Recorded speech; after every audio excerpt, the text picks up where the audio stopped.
Doctor Zakir Naik حافظہ اللہ 30 دن کا قیام پاکستان میں کرنے کے بعد پاکستان سے روانہ ہو گئے. آپ نے اس قیام کے دوران عورت کی سربراہی کے بارے میں موقف بالکل واضح کیا کہ اسلام میں اس کی کوئی گنجائش موجود نہیں. آپ نے اس موقع کے اوپر جبکہ چھوٹی عمر کی نوجوان طالبات کو، یعنی جو ابتدائی بلوغت کے ایام ہوتے ہیں، اس عمر کی طالبات کو جب آپ کے سامنے لایا گیا، آپ اسٹیج سے اتر گئے اور آپ نے کہا میرا ضمیر اس بات کی اجازت نہیں دیتا کہ میں غیر محرم عورت کے گلے کے اندر میڈل کو ڈالوں. مرزا محمد علی جیلمی جو شیطنت کا لمبردار ہے اور نفرت اور تعصب کا لمبردار ہے، وہ کہنے لگا یتیم بچیوں کے گلے کے اندر ڈال دے، کون سی ایسی بات تھی. تقویٰ اس چیز کا نام نہیں ہے کہ انسان اپنے آپ کو آگ کے قریب لے جائے اور کہ میں آگ سے بچ جاؤں. حضرات گرامی کا تقویٰ جو اس چیز کا نام ہے کہ آگ کے قریب بھی نہ جاؤ. ذاکر نائک صاحب نے اپنے خطاب کے دوران شریعت اسلامیہ کی عملداری کا ذکر کیا اور یہ بات کہی کہ اگر مسلمان متحد ہوں تو کوئی ان کو چھونے کی جسارت بھی نہیں کر سکتا.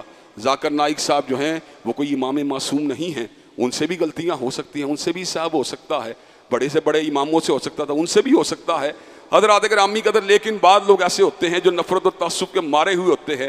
ذاکر نائک صاحب وطن کے اندر ہی موجود تھے، کل تک ان کی تعریفیں کرنے والے، کل تک ان کو ویلکم کرنے والے، فقط حزبیت کی وجہ سے، فقط پارٹی بازی اور ذاتی اناد اور مفاد کی وجہ سے ان کے بارے میں فتوے داغنا شروع ہو گئے، ان کو جو ہے کریکٹر اسیسینیشن شروع ہو گئے.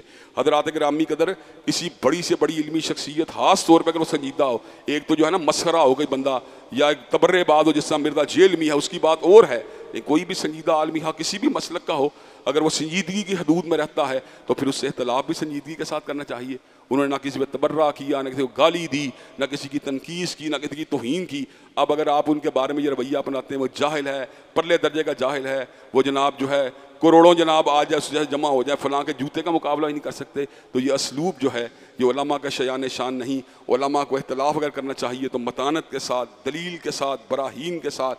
ذاکر نائک صاحب کے ساتھ بھی اختلاف کی گنجائش موجود ہے، لیکن کوئی بھی ایسا اختلاف کرنا کہ اس سے کسی کی کریکٹر اسیسینیشن ہو یا کسی کی شخصیت کو مجروح کر دیا جائے، یہ قرآن مجید کا طریقہ نہیں. اللہ نے سیدنا موسیٰ علیہ السلام کو اس بات کا حکم دیا، حضرت ہارون کو اس بات کا حکم دیا، جاؤ فرعون کو ڈراؤ. پھر کیا کہا؟ فَقُولَ لَهُ قَوْلًا لَيِّنًا لَعَلَّهُ يَتَذَكَّرُ أَوْ يَخْشَىٰ، اور اس کو ایسی بات کہو جو نرم ہو تاکہ وہ بھی اللہ سے ڈر جائے اور سیدھے راستے پہ آ جائے.